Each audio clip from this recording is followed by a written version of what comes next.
My sister stood up in court and screamed, "She's just a homeless veteran!" The words hit like a grenade in a room full of polished shoes and cold stares. I didn't flinch. I just watched her, my own blood, try to strip me of every ounce of dignity I had left. Then I stood, walked to the judge's bench, and placed one paper in front of him. He read it once, looked up, and said, "Lock the doors.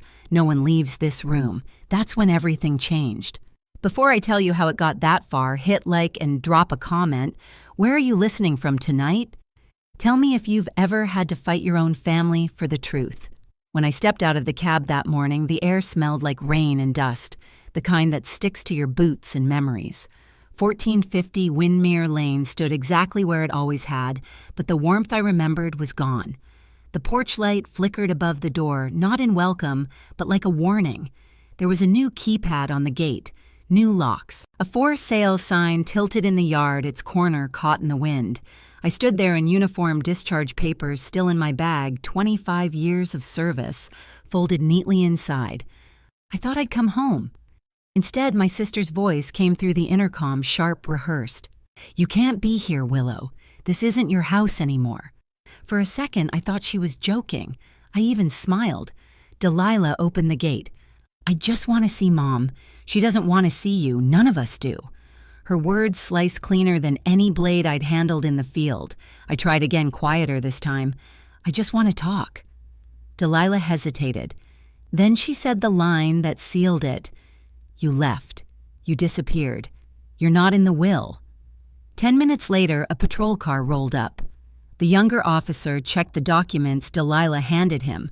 "Property belongs to a Richard and Delilah Thatcher," he said. The older one looked at me, eyes narrowing when he saw the insignia on my jacket. "Lieutenant Lockach," I nodded. He sighed. "Ma'am, I'm sorry, you'll have to leave." The gate clicked shut, steel against steel, and the sound lodged itself somewhere in my chest. I walked back to the sidewalk, the same one where my grandfather once taught me Morse code, ..truth. Now all I could read was silence. That night, I sat in my car 2 blocks away. The house glowed amber through the trees, familiar yet foreign. Every window was lit, but not for me. The people inside my family moved on without looking back. I stayed until dawn, watching the light fade, remembering the last words my grandfather ever told me before he died. "Every lie leaves a trace, Willow. Even family lies." I didn't know it yet, but he was right, and the traces they left behind were about to burn. The next morning, I found myself in a cafe off Jefferson Street, the kind with burnt coffee and quiet corners where bad news lands softly. Ruth Clay was already there, hair pinned back, dark blazer, same sharp focus she had back in college when she argued every point like her life depended on it. She didn't hug me. She just slid a tablet across the table. "Thought you should see this," she said. On the screen was a property listing, 1450 Windmere Lane, my grandfather's house, listed under Ravencrest Holdings, LLC. I blinked, trying to process. That's impossible. Ruth zoomed in on the seller line. My name was there, signed in black ink, neat and clean. "That's not my signature." "I know," she said quietly. "It's forged. Notary stamp traces back to someone suspended last year for falsifying documents." The room tilted for a second as if gravity had forgotten me. "So they didn't just take it," I whispered. "They built an entire lie to make it look legal." Ruth's eyes softened, but her tone stayed steady. "Your sister's husband, Brian Calloway, he's listed as the logistics contact for Ravencrest, and your father's name appears on several payment approvals." The words "payment approvals" hit harder than any gunfire I'd heard overseas. My own blood had turned my life into paperwork. I sat back, staring out the window at the street, the people walking past with coffee cups and laughter, normal lives untouched by betrayal. "My grandfather told me the house would be mine," I said. He said it to my face. "Day before he died." "Then there should be proof," Ruth said. "An earlier will. Maybe an audio record, email, letter, something." Something inside me clicked. My old laptop. Years ago, I digitized his files, saved everything in a backup drive labeled Family Archive. I hadn't looked at it since deployment. Ruth leaned forward. If you can find even one inconsistency, timestamps, handwriting, financial logs, it's enough to reopen the case. I nodded slowly. I'll find it. By the time I left the cafe, the shock had cooled into something sharper. Betrayal had always been a story you heard about other people, until it wasn't. As I walked back to my car, the wind picked up, carrying the smell of rain and asphalt. I tightened my coat and thought of Delilah's voice, how cold and certain she'd sounded. "They think I won't fight back," I murmured. "They've already forgotten who taught me how to fight." That night, I dug through boxes stacked in my small apartment, metal tins, old drives, notebooks that smelled faintly of cedar and dust. Every sound felt louder than it should have been. I found the hard drive buried beneath an old service jacket labeled Family Archive, in my grandfather's shaky handwriting. When the screen lit up, his voice echoed in my memory, "Every lie leaves a trace." It didn't take long to find the first one. The digital copy of his will, signed, dated, witnessed. The name on it was mine, but when I compared it to the one Delilah's lawyer had filed, the signatures didn't match. Theirs looked perfect. Too perfect. Machine smooth. By midnight, my desk was covered in printouts, highlighted lines and notes scribbled in the margins. I wasn't just grieving anymore. I was investigating. The next morning, Ruth called. I reached out to an old contact, someone who might help us trace the money trail. Ex-Cyber Command, Isaac Ng, I said, before she could finish. She paused. "You still trust him?" "With my life," I said. "He's the one who taught me to see what people hide." An hour later, Isaac and I were on a secure call. His voice hadn't changed, steady, practical, just enough sarcasm to sound alive. "Long time Lockach," he said. "You always did attract trouble." "Not this kind," I said. "This time it's blood deep." He started running traces through the accounts tied to Ravencrest Holdings. Within minutes, the names appeared like ghosts: Brian Calloway, Richard Lockach, hidden behind shell invoices and fake service payments. "Your sister's husband moves the money," Isaac said. "Your father signs the authorizations." Classic internal laundering. I felt my pulse rise, not with fear, but clarity. "Can you pull the source documents?" "Already did. But Willow, be careful.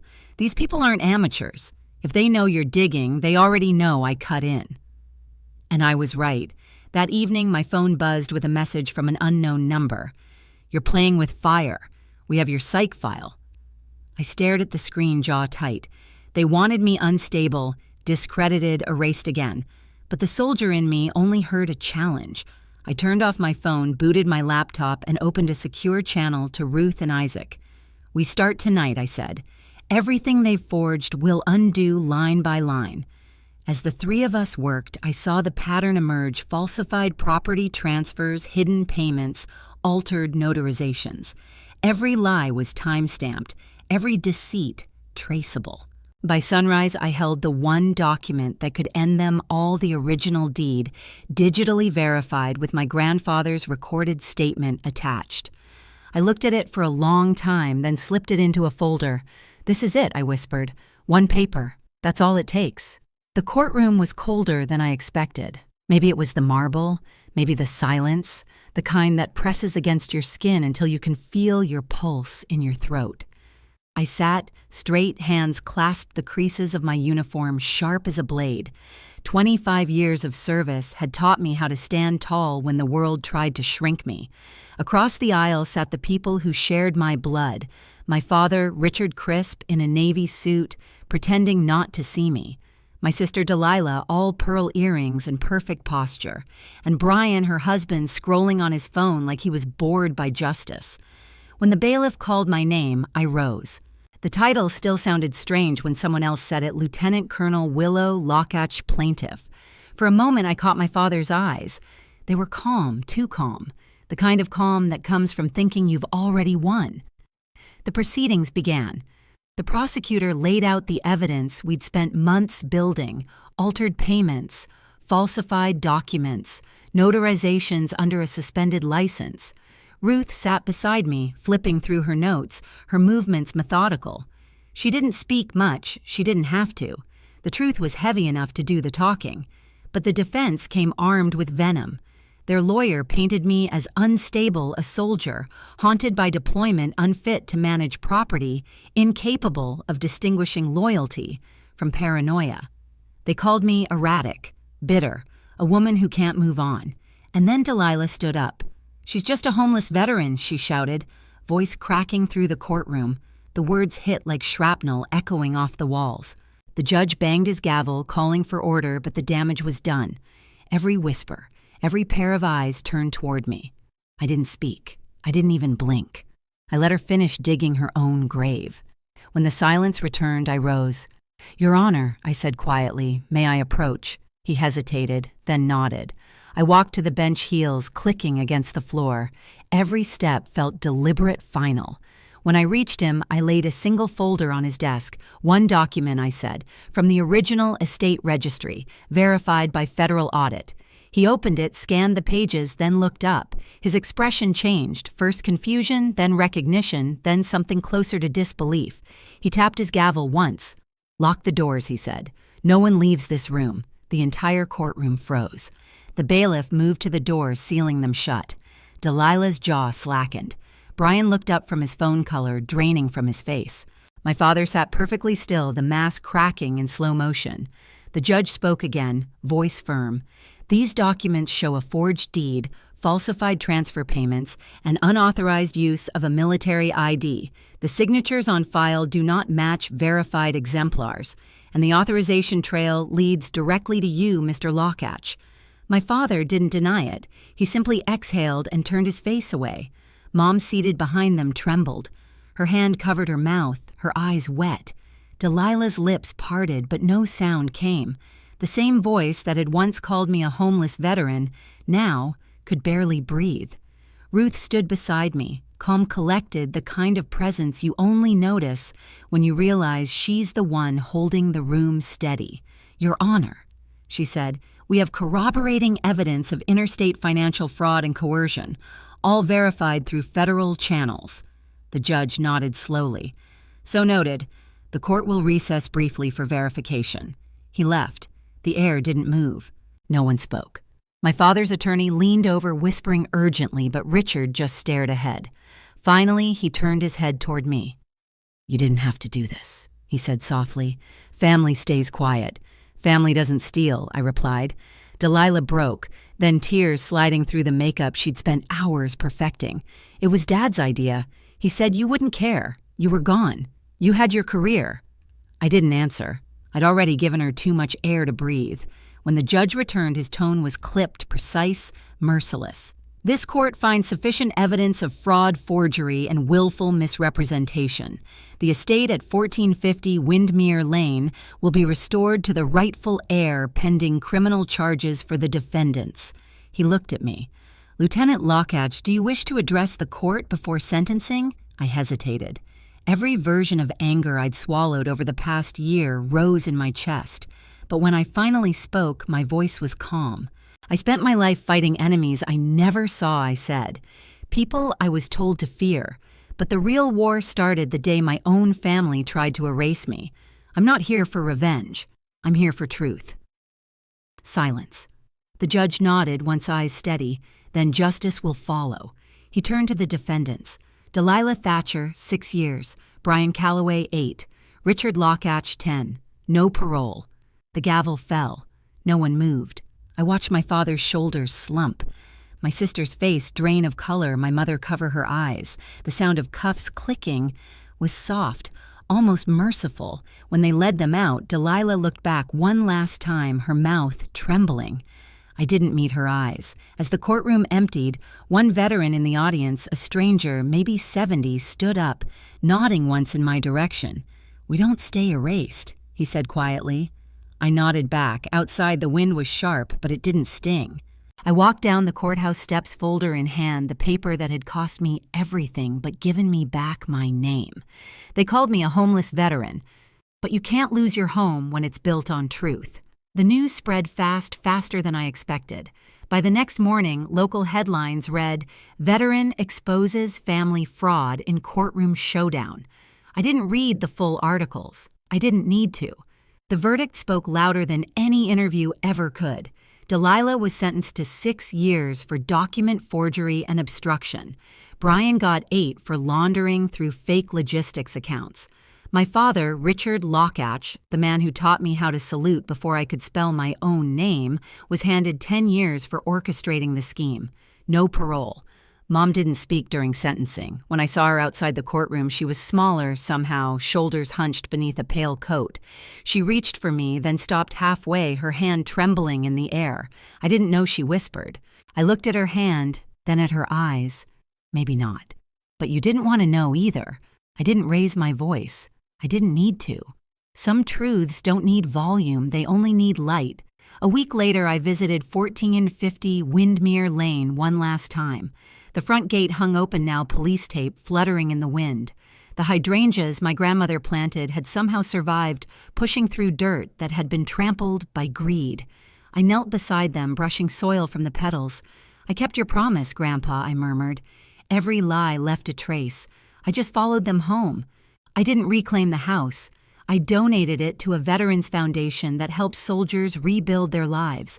Let someone else find peace there, someone who still needed an address to start over. That night, I stood by the ocean, the sky streaked with gray and silver. The horizon felt endless, untamed, exactly how freedom should feel. For the first time in years, I wasn't fighting anyone. I wasn't defending myself. I was just still. Justice, I realized, doesn't roar. It settles. They called me a homeless veteran, but that was never true. I was never homeless. I was just unwelcome in the place I helped build. And sometimes that hurts worse than any battlefield wound. But I learned something in that courtroom home isn't 4 walls or a name on a deed. It's the truth you refuse to bury. I walk differently now, lighter. I don't carry bitterness, only memory. Every person who tried to erase me has to live with the echo of their own lies, and that's punishment enough. People ask if I regret taking them to court. The answer's simple no, because silence doesn't protect the innocent. It protects the guilty. So if you're listening and you've ever been told to stay quiet or let it go, don't. Speak. Shine light where they told you not to look. They thought they took my home. But what they really did was give me a story worth telling. If this hit close to home, drop a comment below. Tell me where you're watching from and what truth you'd fight for. And hit subscribe because the next story might be yours.